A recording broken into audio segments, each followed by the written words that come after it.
देखो, हिमाचल प्रदेश में 4 नगर निगम के चुनाव होने जा रहे हैं, जिसकी तिथि जो इलेक्शन कमीशन ने तय कर दी। और धर्मशाला है, मंडी है, पालमपुर है और सोलन है। सभी जिलों में मंत्रियों को प्रभारी एमसीज में प्रभारी बनाया गया। मुझे सोलन में कल मैंने विस्तृत रूप से सोलन में सभी समाज के सभी तबकों से और पार्टी के वर्करों से मीटिंग की है और हम कंसेंसस लाने की कोशिश कर रहे हैं और सोलन में निश्चित रूप में कांग्रेस पार्टी जो जीतेगी। मुख्यमंत्री का निर्देश है कि कांग्रेस पार्टी जो है चारों नगर निगम चुनाव जीते। उसके लिए हमने स्ट्रेटेजी जो है वो बना रहे हैं और जल्द ही हमारे कांग्रेस पार्टी के जो टिकट्स हैं वो डिक्लेयर होंगे। और मुझे ऐसा लगता है टिकट डिस्ट्रीब्यूशन कमेटी की जो मीटिंग है वो 29 तारीख को धर्मशाला में जो है वो हमारे प्रभारी रजनी पाटिल जी की अध्यक्षता में प्रदेश कांग्रेस अध्यक्ष और मुख्यमंत्री जी की उपस्थिति में जो है ये टिकट चारों म्यूनसिपल कॉर्पोरेशन की टिकट का डिसीजन जो है वो किया जाएगा। ऑब्जर्वर्स अपनी रिपोर्ट जो है वो दे रहे हैं। भाजपा का आरोप है कि टिकाटियों से जो है वो नहीं, देखो, जयराम जी और भारतीय जनता पार्टी ये प्रचार कर रही है कांग्रेस के टिकटार्थियों से 5,000 रुपये लिया जा रहा है। ये गलत है, सरासर झूठ है और ये भ्रामक प्रचार करने की कोशिश कर रहे हैं। कांग्रेस के जितने भी प्रत्याशी हैं वो सिंपल एप्लीकेशन पे जो हमारे ब्लॉक कांग्रेस कमेटी के अध्यक्ष हैं उस कॉन्स्टिट्यूंसीज के उस म्यूनसिपल कॉर्पोरेशन के उनको अप्लाई करने के लिए कहा गया है। कहीं भी कांग्रेस पार्टी ने 5,000 रुपये या कोई शुल्क जो है वो नहीं रखा हुआ है। ना पहले रखा था, ना अब रखा है, ना आने वाले समय में जो है नहीं वो रखा जाएगा। नहीं, देखो, जो महिला आरक्षण बिल है वो भारतीय जनता पार्टी द्वारा एक जो है वो ड्रामा करने की कोशिश की जा रही है। और आप देख सकते हैं कि अभी भारतीय जनता पार्टी ने हिमाचल प्रदेश में शिमला में चौड़ा मैदान में जो रैली की महिलाओं की और उस रैली में महिलाओं को स्टेज पे पहली बार बैठाया और बड़े बड़े नेता नीचे बैठे हैं। एक ड्रामे करने में तो बीजेपी एक्सपर्ट है। इनको झूठ बोलना, ड्रामेबाजी करना, नौटंकी करना, इसमें तो एक्सपर्ट है। इनको तो ओलंपिक में अगर नौटंकी और झूठ बोलने का कोई खेल प्रतियोगिता हो जाए तो हिंदुस्तान के लिए भारतीय जनता पार्टी जो है गोल्ड मेडल जीत के ले आ सकती है। ये एक्सपर्ट है इन चीज़ों में।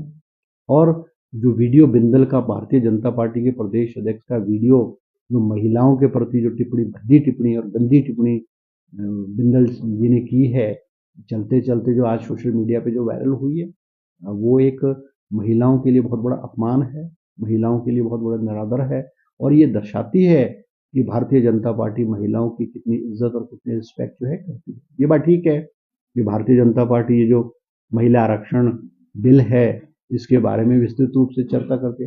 और मैं एक और बात आपको मीडिया के लोगों को कहना चाहूँगा कि बीजेपी जो कह रही है महिला आरक्षण बिल जो है गिरा है, महिला आरक्षण बिल पास नहीं हुआ, ये सरासर गलत है। महिला आरक्षण बिल सितंबर 2023 में पार्लियामेंट में पास हुआ है और उसका समर्थन कांग्रेस पार्टी और सभी दलों के लोगों ने सर्वसम्मति से उस महिला आरक्षण बिल को पास किया है। जिस बिल की ये चर्चा कर रहे हैं वो उस बिल की सिर्फ अमेंडमेंट है। बिल तो पास हो चुका है, बिल लागू हो चुका है और जो बिल है उसके मुताबिक 2029 में जो लोकसभा चुनाव होंगे उस चुनाव में महिलाओं को 33%, 1/3 जो है वो महिलाओं को आरक्षण मिलेगा। ये बात मैं बीजेपी से पूछना चाहता हूँ कि आपने जब 2023 में उस बिल को पास किया लोकसभा में, उस बिल में कहा कि जो आरक्षण होगा वो नई सेंसस के आधार पे होगा। सेंसस 26-27 में होगी और सेंसस के बाद डिलिमिटेशन होगा और डिलिमिटेशन के बाद जो है वो बिल पास किया जाएगा। अचानक 5 राज्यों के चुनाव होते और बीजेपी को याद आ रही है जी कि महिलाओं का आरक्षण बिल लाना है। अरे भाई, आपका बजट सेशन जो है फरवरी मार्च में बजट सेशन हुआ। आप बजट सेशन में अगर आपने महिला आरक्षण बिल में अमेंडमेंट करनी थी तो बजट सेशन में लाते। आप एक अलग सेशन बुला रहे हो, पार्लियामेंट का सेशन बुला रहे हो और उसमें वो अमेंडमेंट ला रहे हो। बिल नहीं गिरा, बिल तो पास है। वो अमेंडमेंट लाने की कोशिश की जिसमें अमेंडमेंट ने ये कहा कि जो सेंसस है वो 2026-27 का सेंसस नहीं, 2011 के सेंसस पे होगा और नए सिरे से डिलिमिटेशन करके जो कॉन्स्टिट्यूंसीज हैं उनको 543 से बढ़ा करके जो है 850 किया जाएगा। भाई, ये एक यकायक एकदम आपको ऐसा ख्याल कहाँ से आ गया तो ये ड्रामेबाजी और नौटंकी है, दिखावा था। और बीजेपी को पता है स्पष्ट रूप से कि किसी भी कॉन्स्टिट्यूशनल अमेंडमेंट को करने के लिए जो है 2/3 मेजोरिटी चाहिए। आपके पास पार्लियामेंट में 2/3 मेजोरिटी नहीं है, तो स्वाभाविक रूप से बिल तो गिरना था।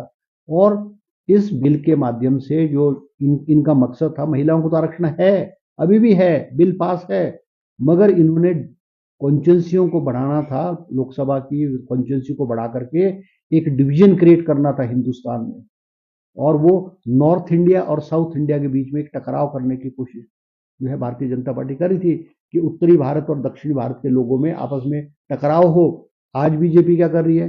हिंदू को मुसलमान से लड़ा रही है, मंदिर को मस्जिद से लड़ा रही है, जाति के आधार पे, क्षेत्र के आधार पे, धर्म के आधार पे आज भारतीय जनता पार्टी हिंदुस्तान के लोगों को इन चीजों पे लड़ा रही है। और इस बिल के माध्यम से इस देश के जो है दो टुकड़े करने की, दो हमारे रीजन्स की, नॉर्थ इंडिया और साउथ इंडिया में एक टकराव पैदा करने की कोशिश बिल के माध्यम से की थी। मगर जो हमारे सांसद हैं, चाहे वो कांग्रेस के सांसद हैं या और रीजनल पार्टीज के सांसद हैं, उन्होंने इस बिल का विरोध करके वो बिल गिरा। और अच्छा है कि ये बिल पास ना हो, क्योंकि इस तरह की जो डिलिमिटेशन है या और चीजें हैं वो एक कंसेंसस से होनी चाहिए, क्योंकि वो एक देश का सवाल है, कोई इंडिविजुअल पॉलिटिकल पार्टी का सवाल नहीं होता है।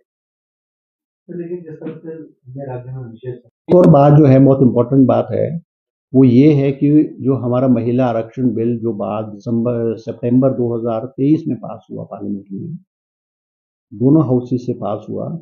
और अमूमन जब कोई बिल पास होता है, चाहे वो स्टेट गवर्नमेंट का है, गवर्नमेंट ऑफ इंडिया का है, महीने 2 महीने में वो प्रेसिडेंट को जाता है, प्रेसिडेंट के असेंट के बाद वो गजट में जो है वो नोटिफाई होता है।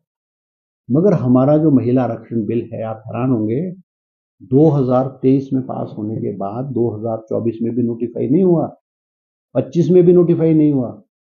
2.5 साल बाद सितंबर 16 2026 को इसको माननीय राष्ट्रपति के द्वारा गजट में नोटिफाई किया गया है, 2.5 साल बाद। और उस दिन नोटिफाई किया गया है जिस दिन हमारा महिला आरक्षण बिल में अमेंडमेंट, जो पार्लियामेंट में अमेंडमेंट लानी थी, उस दिन ही उसको नोटिफाई किया गया। तो हैरानी की बात है, अगर ये इतनी सीरियस थी भारतीय जनता पार्टी महिला आरक्षण को देने की, तो 2.5 साल इन्होंने इस महिला आरक्षण बिल को नोटिफाई करने में क्यों लगाया? और उसी दिन, जिस दिन अमेंडमेंट हो रही है 16 अप्रैल 2026 को, पार्लियामेंट में अमेंडमेंट के लिए बिल पेश किया गया, उसी दिन जो है वो नोटिफाई होता है। इनकी सीरियसनेस इस बात से आपको पता लगती है कि अगर सीरियस होते तो महीने 2 महीने में, अमूमन हर बिल महीने 2 महीने में नोटिफाई हो जाता है, प्रेसिडेंट के असेंट के बाद होता है। ये सब चीजें एक ड्रामेबाजी और जो है राजनीति खेल रहा है। नहीं देखो, अभी तो हमने इस विषय पे नहीं सोचा है, मगर निंदा प्रस्ताव विधानसभा में पेश करने के लिए एक स्पेशल सेशन बुलाया जाए, ये हिंदुस्तान के इतिहास में पहली बार हो रहा है।